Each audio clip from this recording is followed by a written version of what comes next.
Green-black Delirium against Bank Company. These players will be given the green light, and round number 13 going to be underway here in just a second. Looks like Stevens has found the winning recipe for Delirium deck, at least so far with 3 rounds left to go, as Andersen's going to start off with just a basic Forest. Hissing Quagmire there for Stevens. Andersen with a basic Plains and a Sylvan Advocate. I'm not sure what the deal is here with Chris's white-bordered lands. Might have to pull him aside after the round. Are those, I want to say, starters? Are those starter I think so. lands? You don't see them very much. Now, I know Chris has an affinity for lands. And also, in Chris's defense, he's been playing Magic for a very long time, so it's not necessarily some contrarian thing. This could have been the first set of lands he really played a lot with. Yep. Very Joe Lissette-esque. It is still fundamentally inexcusable, but I want to give him the benefit of the doubt, you know. Reflector Mage bounces Sylvan Advocate. Here is a Death Mist Raptor from Todd Stevens. Yep. We've talked about Death Mist Raptor a little bit this weekend. Good body, good text box. Lots to like about this card here. Exactly. 3 power and Death Touch in a format full of awesome 2/3s. If Delirium takes off, I think a large part of it is going to be that the Death Mist Raptor Den Protector package becomes more powerful.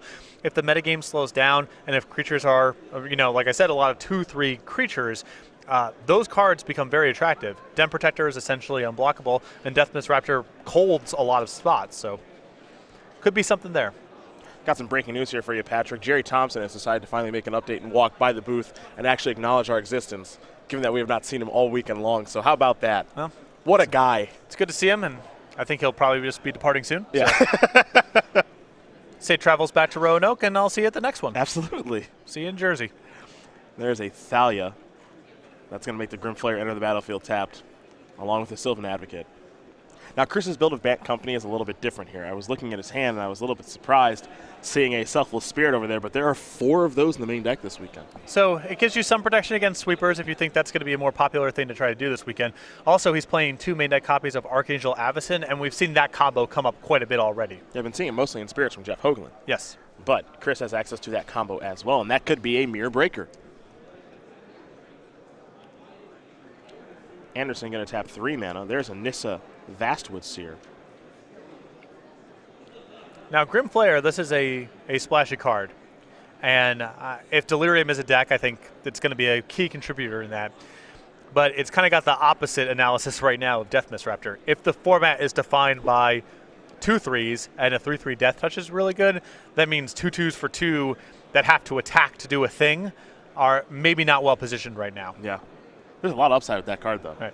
I mean, just look at Andersen's board. It's 2/3, 2/3, 3 power first striker, and 2/2 with a card advantage trigger that's already happened. Makes the Flare look a lot worse, that's for sure. Thalia does come across there for 3. Steven's going to fall down to 13.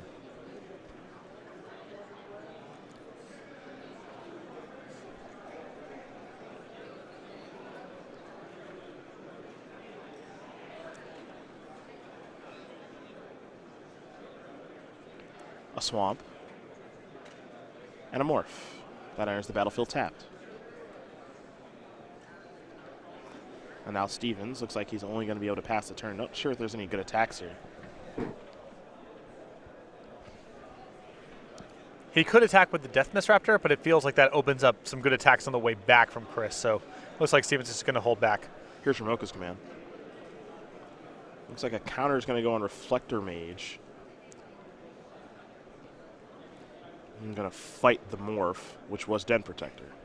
And you can see Andersen here trying to size up his creatures to brawl with Death Mist Raptor. Get Reflector Mage to a 3/4. You make your 6 land drop for Sylvan Advocate. You have a 3 power first striker. And now you're looking at a bunch of trades rather than the Death Mist Raptor stopping your whole team. And Selfless Spirit's actually pretty good here. Yep. If Death Mist Raptor wants to block something, you can sacrifice a Selfless Spirit to save that creature. Give it indestructible. Yeah, so this gets a nice attack here coming across for Andersen with Stevens already at 13. And there's really no effective way for Stevens to block. The worst case scenario is Andersen ends up sacrificing the Selfless Spirit and loses just that. It's a little bit outside the box deck building, which I think is actually kind of interesting. You think of Selfless Spirit, you think of, oh, this goes in a Spirits deck. And that's the only place that this card really goes. But, I mean, this is just a good Magic card. And it synergizes very well with Avacyn, and there's spots where it's a great option to have for Collected Company. Yeah, for sure. You know, in response to a Chandra minus or a lot of common spots. You have to wonder how many people Chris is taken by surprise with that this weekend, because it's not a common card in this deck at all. Looks like we're going to have a double block here on the Thalia. Also, a reasonable number of games in the mirror come down to someone had a flyer and the other person didn't. Yep. And that was kind of the whole game. And we've watched that quite a bit this weekend. Yep.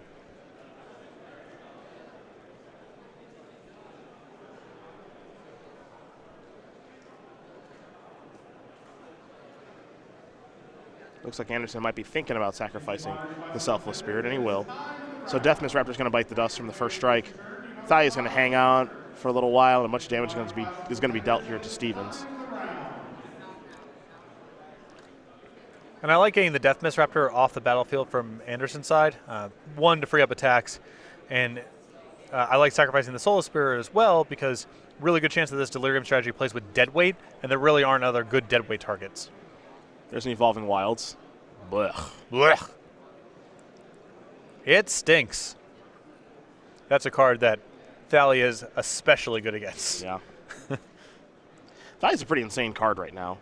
You know, Todd Stevens does have 2 Den Protectors in hand. He could play a face-down Den Protector, enters the battlefield tapped. And then he could get back Death Mist Raptor mid-combat, enters the battlefield tapped. Yeah, Band Company gets, it's sort of a weird deck in that you get these kind of beatdown starts. But the deck isn't that great at sealing the deal. You know, you need a flyer, you need some sort of trump for the most part. Thalia really lets you leverage those starts. You just attack, and your opponent can't really block effectively, and you can squeeze out the last couple points a good percentage of the time, and this is shaping up to be one of those games. Yeah, it certainly feels that way.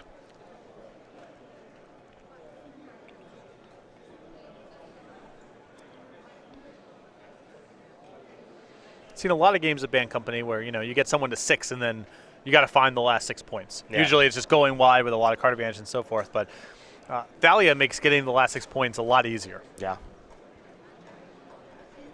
I've been impressed every time we've seen Thalia so far this weekend. It's looked pretty good to me. Definitely on curve when it's on time. It's a low impact card if you're drawing and casting it on turn 6, especially in relation to other 3-mana plays like Reflector Mage or Tireless Tracker or Nissa. But on curve, it is excellent. Duskwatch Recruiter. And Sylvan Advocate. Pass the turn back. Back to Stevens.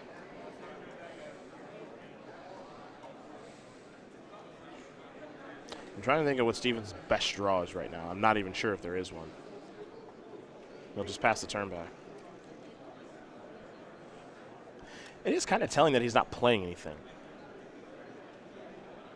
I don't think this is on accident. I think this is by design. I think that Todd knows he can't win. So this might be something where I want to pick up information on what your deck does, what you're up to, what you're playing around. Now I know that you have main deck Tireless Tracker, for example, stuff like that. Because he could very easily play any of his morphs right now. Yep. And he's electing not to do that. Archangel Avis in the draw.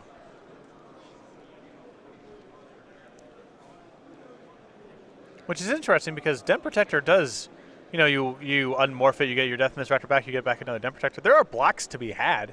It's not like Stevens is just out of it, but I think he knows he's at the point of no return. Yeah.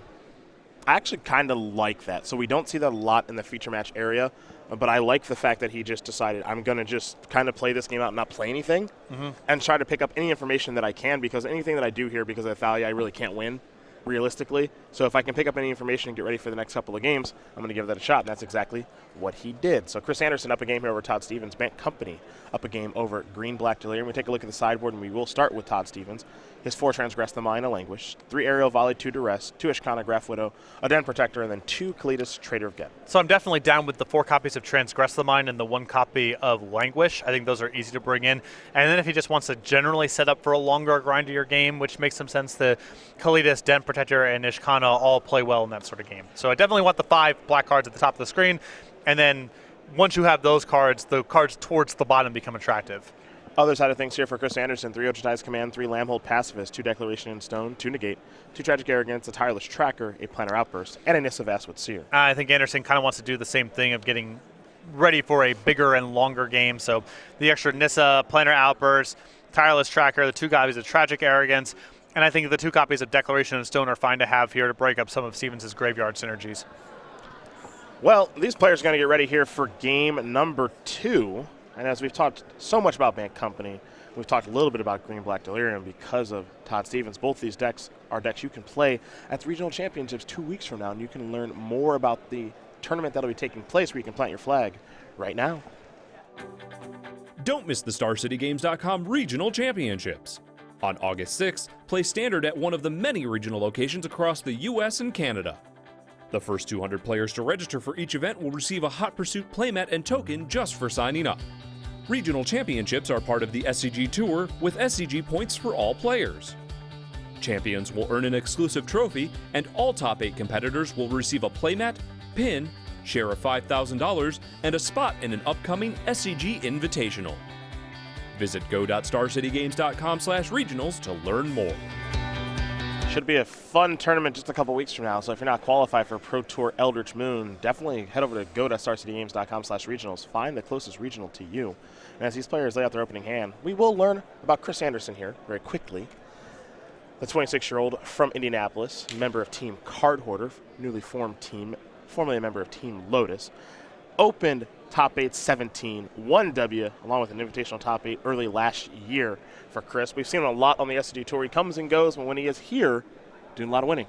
Yeah, person with a lot of different gaming interests, so he's not always full throttle on Magic, though I think 2015 and 2016 he's been very committed, and the results speak for themselves. Well, we do get ready now for game number 2. Both players will take a look at their opening hand. Chris is going to send his opening hand back, so it looks like he'll be looking at 6 cards. See if Todd Stevens' Delirium deck can do a little bit more of what it's supposed to do, a little Delirium action. Yep. Well, he never really got any graveyard synergies going, and Grim Flayer never had any hope of attacking. Nothing else to grease the wheels there on Stevens' side, and when his deck is fighting fair without use of the graveyard, without getting Delirium triggers, his deck is a lot less powerful than Bank Company. Your pairings for round 5 are being posted on the pairing boards. They're also available online at pairings.starcitygames.com. Looks like Chris is going to keep it. Scry Your pairings for round 5 might be leaving it on top. We'll see. Yep, he'll leave it on top. Here we go. Hissing Quagmire there for Todd Stevens. Plains the draw there for Andersen. He'll play that Plains, pass the turn back. Stevens with a Swamp. He'll pass the turn over to Andersen. Tireless Tracker the draw. Ayavamaya Coast into a Duskwatch Recruiter. To Stevens. Swamp. He does have a Ruinous Path, so he can answer the Duskwatch Recruiter right away if he'd like to. Looks like he's going to go with Liliana. Plus and pass. Liliana, a great addition for a deck like Stevens is. Great in the Spirit matchup. -2/-1, very powerful there. A way to enable Delirium, a way to get an edge in a long, protracted attrition game. Very natural fit here. Transformation complete on the Duskwatch Recruiter, so a Kralin Horde Howler is here. I'm going to have to take that name up with Witch of the Coast. I like, yeah, Kralin Horde's a little rough. I like Howler, though, as I mentioned before. Just HH. Yeah. It's just a lot to handle. Dead weight plus a Liliana activation. That's what the attempt is. Well, Jamoka's command is here. And so what this will allow Andersen to do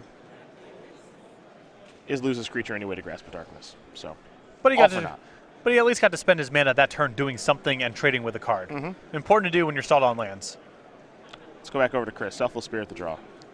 You can't play that in the face of Liliana, and everything else's hand is 3 mana or more. Ishkan on the draw here for Stevens, so both players with some mana issues thus far. Got a plus Liliana, Will Stevens. And now he'll play a Morph. Given the pace of the game here, I think it's totally reasonable for Stevens to just play towards a Liliana ultimate. Haven't seen that before. Coastal Tower. Oh, the Liliana emblem. Sorry. my bad. No, Prairie Street we've seen it on the battlefield tap plenty of times, so don't worry about that. Liliana's up to 7. We'll take a look at Liliana right now, actually, because Todd's kind of gearing his way towards that ultimate. So you get an emblem with, at the beginning of your end step, put X 2/2 black zombie creature tokens on the battlefield, where X is the X is 2+ the number of zombies you control. Really potent against someone with 3 lands and no board. True. That's a good emblem to have. That's true. Pigamorph, any morph. It's Den Protector. That's going to be Reflector Mage. So it looks like Patrick is calling for a Liliana emblem here, folks. Seems like a fine spot. It's not like Andersen has any way to permanently blow out tokens. There's a Ruinous Path. Huzzah! Oh, yeah, here we go. Do we have it? Do we have the emblem? He's done. Okay, He's we done. don't even get to know. If we don't have the emblem, someone's job is safe. Right. So good on them. Todd Stevens, hey, Liliana. That was a very altruistic concession there from Andersen, because if we didn't have the emblem, then who knows who's fired. That's right. Or who stayed hired. Right, but it is someone. Yes. Someone loses their job. So good on you, Chris Andersen. We don't want to have to find that out. Todd Stevens does win game number 2 over Chris Andersen. Green-Black Delirium Company going to game number 3. Now, that wasn't a really Delirium-heavy draw either. That was a your mana screwed, here's my Liliana draw. I want to see Todd Stevens' deck do Delirium stuff. Well, I think post-board in this matchup, he is much less of a Delirium deck because his best enabler is Grimflare, and I think it's impossible to get that going. Impossible strong, but it would require a lot of action. If I was in Stevens' seat here, I would be cutting things like Gnarlwood, Dryad, and Grimflare and just become a green-black removal deck. Yeah. I think he can very easily do that. He will naturally get to Delirium by the time he's trying to do things like cast Ishkana, but I think removal spells, Den Protector, Deathmist Raptor, Kalitas, some sweepers, I think that's a structurally sound game plan here. And the creatures that need Delirium or have to connect to do anything, Band Company is as good at blocking as any deck in Standard. So I wouldn't want to play that sort of game plan. Well, you see the options there for both players. They're getting ready here for game number 3. It won't be too long until that game is underway. So let's talk about the Star City Games YouTube page real quick, where you can watch the replay of this tournament, this particular match, and a whole bunch more. A ton of content up on the page. You can head over to youtube.com/StarCityGames to check it out. A lot of archives, including Versus Series archives, Premium archives, SCG Tour archives, and content that is exclusive to the YouTube page, such as unboxing. So again, become a subscriber at youtube.com/StarCityGames for free and get notified when new content is uploaded to the page. Todd Stevens is a player we'll learn a little bit more about right now, as he's taking a look at his opening hand. It's a 30-year-old from Denton, Texas, with 5 open top 8s, majority of them coming this year. He's top 8'd across all 3 formats so far this year, Legacy, Modern, and Standard. He's kind of came out of nowhere. I remember us meeting him last year at an open. He actually came up to the booth, introduced himself, and said, I'm going to be playing a lot on the SCG Tour this year and the following year, and he's making the most of it. Doing very well for himself. Here is a Grim Flayer. All right. I would have removed this card from the deck. Yeah? Just too hard to get through? I think so. Well, it's not getting any easier, that's for sure. There's an Evolving Wilds after the Duskwatch Recruiter. I suppose if he can kill the Sylvan Advocate, may at least trade with a Dutchwatch Recruiter. I don't know if that's considered a success from Stevens' side. Love it. Whoa. Well, it's got Trample. Oh, yeah, I guess, yeah, sure. So if he just blocks with the Advocate, you just grasp it and you get your Trample hit. So Gotcha. Yeah. Forgot about Trample. That's my bad. Yeah, I like this play. All right, so he'll kill the Duskwatch Recruiter. But you can see Andersen definitely respects not getting hit by that card. Yeah. Don't want to enable Delirium, and even just the selection is good, Mm-hmm. even if you set aside Delirium implications. I wonder how many people Stevens has gotten with that attack where they just go, I guess I'll block my Advocate. It's like, you know? All right, it's dead. Take 2, get my trigger. Yeah. Yep. Heads up attack. Forgot about Trample. Oh, yeah. Because there's just not a lot of 2/2s with Trample. It's not a common. It's not a common thing. It's not a thing you see much of. I know it can be a 4/4 in Fantasyland or whatever, but Here comes the Advocate. Chris with 4 mana available is going to pass the turn back. Big time Collected Company coming soon. Stevens will draw.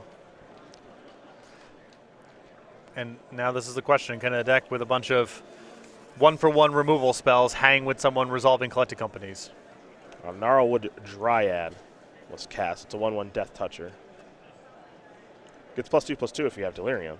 And so here's Andersen with a couple Duskwatch Recruiters. So not the end of the world in regards to what Stevens did find, or excuse me, what Andersen did find off a Collected Company. Stevens is just still going to sit there with that Grasp of Darkness at the ready. Plains the draw for Andersen.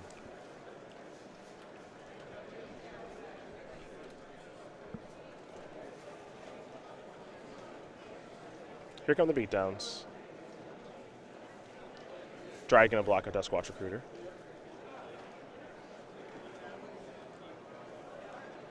Steven's still not willing to cast that grasp. A lot of respect for Spell Queller. I if guess he's holding so. off. He'll pass. Another collector company. Andersen will take a look at the top 6. Selfless Spirit among those cards. Another Advocate as well. I think you got to kill one now. Yeah, I mean, this is the window if you were worried about Spell Queller to get something out of there. Got to be the Sylvan Advocate. Chris does have land 6, plays it immediately. He's going to come in here for 4, 5, 6, 7, 8, 9. I think he has an Advocate to follow up with, and there's no coming back now. He actually has a Spell Queller in his hand as his last card, so. Whatever Stevens does will cost 4 or less mana, so, you know. You know the joke. Yeah. I didn't have to say the punchline. You knew the joke. Yeah. Oh, Spell Queller. You are one hell of a Magic card. That is for sure. I think I would, if we're going to assign blame here, I would assign it mostly to Collected Company in this game. But Spell Queller definitely the nail in the coffin. And that is going to do it. Todd Stevens is going to extend the hand, and Chris Andersen is going to win this match here over Todd Stevens. 2-1. Bad Company does it again, moves on to 11-2 for Chris Andersen. Todd Stevens is going to slide down to 10-3, but he is still in top 8 contention. Yeah, X3 should be good to go. The tiebreaker situation, what record's going to make the top 8 is a little wonky in this tournament because we had so many unintentional draws throughout day 1, largely as a consequence, I would guess, of the Bant Company mirror matches. So we don't have a firm grasp of what record, but 12-3 with good tiebreakers, that should be fine.